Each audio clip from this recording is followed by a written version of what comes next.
जी बिल्कुल, जैसा कि ज़िमनी इलेक्शन शुरू है और धुआंधार मुकाबला जारी है नून लीग के सलमान नईम और पीटीआई के जैन महमूद कुरैशी के दरमियान। और यहाँ पर नून लीग के सपोर्टर मेरे साथ मौजूद हैं। हम उनसे जानते हैं कि अब तक पोलिंग स्टेशन पे पुरअमन वोट कास्टिंग हो रहे हैं, कोई मसाइल तो नहीं है और फुल प्रूफ सिक्योरिटी के इंतजाम भी किए गए हैं। जी अस्सलाम वालेकुम। जी वासलाम।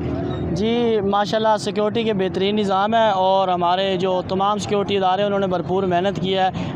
बिल्कुल फेयरली एंड ट्रांसपेरेंटली इलेक्शन हो रहा है, लेकिन कुछ हमारे को खदशात थे जो हमने हमारे पुलिस वाले भाइयों को कह के दूर करा ली हैं। जो पीटीआई के पोलिंग एजेंट्स बाहर बैठे हैं, पोलिंग एजेंट्स बाहर बैठने की तो इजाज़त नहीं होती।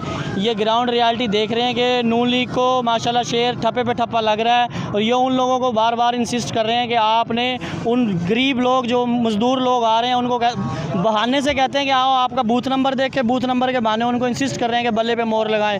ये शाह महमूद और उसका बेटा डोरीमोन ये इंशाल्लाह इलेक्शन हार चुके हैं और हिसाब की जंग भी हार चुके हैं। ये जी जैसा कि आपने देखा कि इनका कहना है कि यहाँ पर जो है पुरअमन जो है इलेक्शन जारी है और कुछ खदशात थे जो कि एडिशनल आईजी जनूबी पंजाब और आरपीओ मुल्तान की जानिब से फुल प्रूफ सिक्योरिटी ने मामला को कंट्रोल किया हुआ। और यहाँ पर सलमान नईम की जानिब से उनके सपोर्टर जो नून लीग के हैं उनका कहना है कि शेर की फतेह होगी और शेर जीतेगा। जी इंशाल्लाह।